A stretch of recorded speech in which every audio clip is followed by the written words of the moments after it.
जो ये शॉर्टेज है इसके लिए पूरी तरह भारत सरकार का पेट्रोलियम मंत्रालय जिम्मेदार है। मोदी जी, इस देश को सर शर्म से झुक गया है कि आप महान भारत अब ट्रम्प की दया पे निर्भर करेगा कि उसे कहां से क्या व्यापार करना है।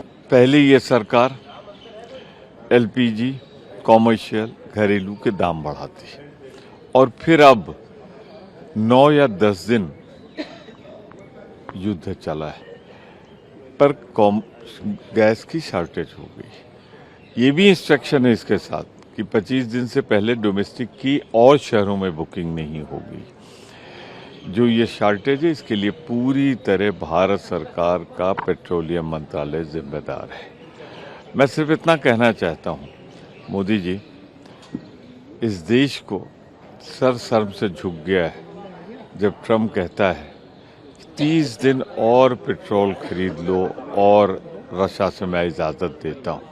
क्या आप महान भारत अब ट्रम्प की दया पे निर्भर करेगा कि उसे कहां से क्या व्यापार करना है। सारी दुनिया में इसकी किल्लत हो गई है, लेकिन हमारी सरकार देश की जनता को लगातार गुमराह कर रही है। ये कह रही कि पर्याप्त भंडार है एलपीजी का, पेट्रोल का, डीजल का, जबकि 80% डीजल, पेट्रोल, क्रूड ऑयल हमारे यहाँ आता है वो हॉर्मुज स्टेट से ही आता है, वो कंप्लीट बंद हो गया है।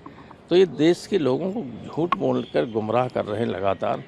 इनकी गलत नीतियों के कारण देश को बहुत नुकसान हो रहा है। रांची में भी लंबी लंबी कतारें एलपीजी गैस के लिए लग रही हैं।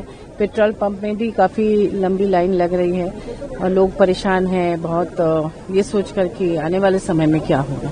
सरकार कह रही है कि 1 महीने का स्टॉक है, लेकिन 1 महीना, देखिए युद्ध कब रुकेगा इसकी कोई गारंटी नहीं है। जो स्थितियां बन रही हैं तो उस पर सरकार को अपनी नीतियों को स्पष्ट करना चाहिए, विदेश नीति, क्योंकि राष्ट्रीय सुरक्षा का मामला है और विपक्ष इसी के लिए चिंतित है। कल ये बात भी हो रही थी ना कि जो नो कॉन्फिडेंस मोशन के लिए समय निर्धारित कराया गया और फिर क्यों नहीं किया। तो मेरा कहना ये है कि वो इसलिए नहीं किया गया कि जिस समय इसके लिए पहल की गई थी उस समय ऐसी विकट परिस्थितियां नहीं थी। अभी देश के लिए सबसे अहम मुद्दा है देश की सुरक्षा, और ये जो परमाणु बम अगर एक विस्फोट हो जाए तो क्या होगा, नहीं होगा, उस पर सरकार को अपनी उनकी क्या सोच है, वो क्या कर रहे हैं, इसे स्पष्ट करने की जरूरत है।